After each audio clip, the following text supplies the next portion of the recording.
ఇది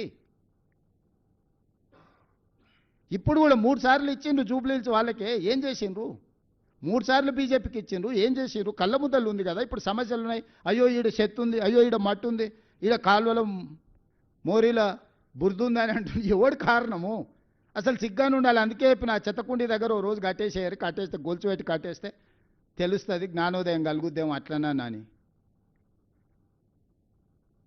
అన్ని సమస్యలను పరిష్కరించి నగరాన్ని అంతర్జాతీయ ముఖచిత్రంలో పెట్టడానికి జూబ్లీహిల్స్ నియోజకవర్గ ఓటర్లను సహకరించాల్సిందిగా నేను విజ్ఞప్తి చేస్తున్నా.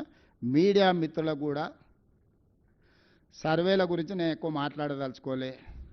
సారు కారు 16 అన్నారు, పరారు అయిపోయారు.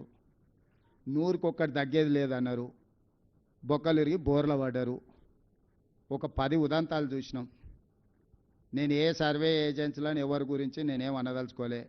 మనం బ్యాండ్ మేళం మనం డబ్బులు ఇచ్చి పిలుచుకుంటే వాడు మనం పాడవన్న పాట పాడతాడు, వేరే పాడతాడా?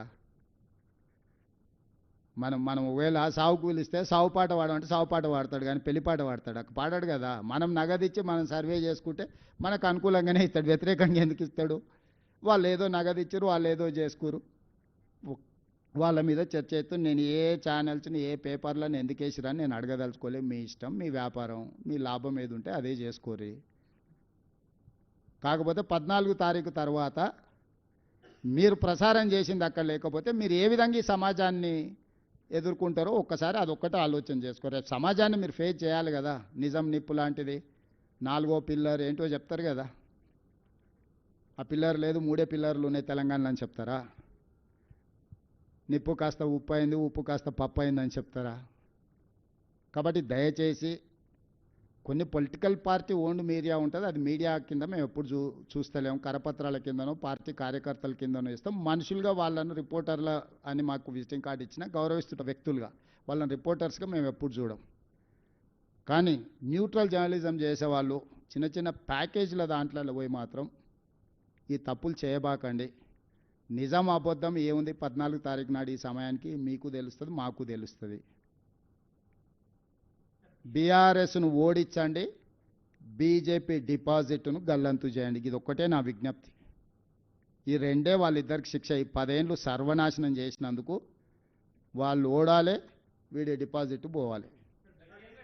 శ్రీనివాస్ రెడ్డి గారు,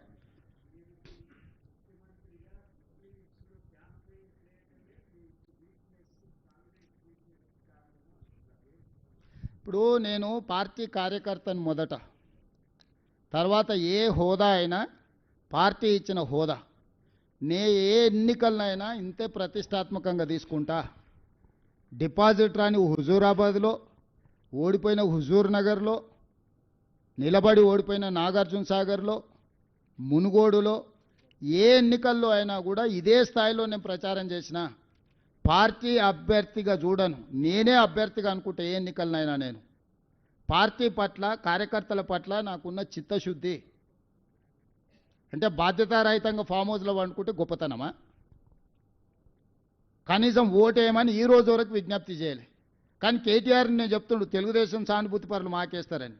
ఎందుకయా ఎన్టీఆర్ ఘాట్ను తొలగిస్తామని ముందుకు వచ్చినందుకు ఎన్టీఆర్ ఘాట్నే తీసేసేందుకు ఎన్టీఆర్ అభిమానులు ఓటేస్తారా?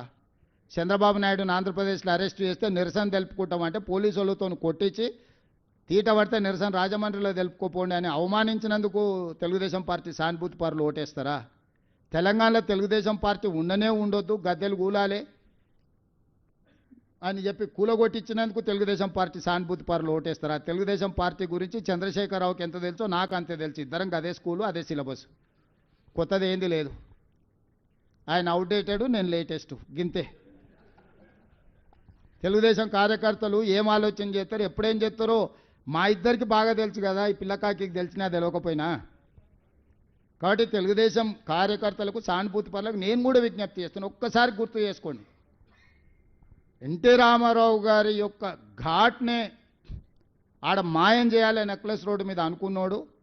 చంద్రబాబు నాయుడును అరెస్టు చేసినప్పుడు ప్రజాస్వామిక ప్రాథమిక హక్కు నిరసన తెలుపుకోవడానికి అవకాశం ఇవ్వనోడు ఈరోజు తెలుగుదేశం పార్టీ సానుభూతి ఓట్ల కోసం అర్రులు జాస్తుండంటే మీరు ఒకవేళ వాళ్ళని మర్చిపోయి క్షమిస్తే పాముకు పాలు పోసినట్టు కాదా? ఈ పాము మిమ్మల్నే కరుస్తుందా లేదా? మీరు ఒక్కసారి ఆలోచన చేయండి.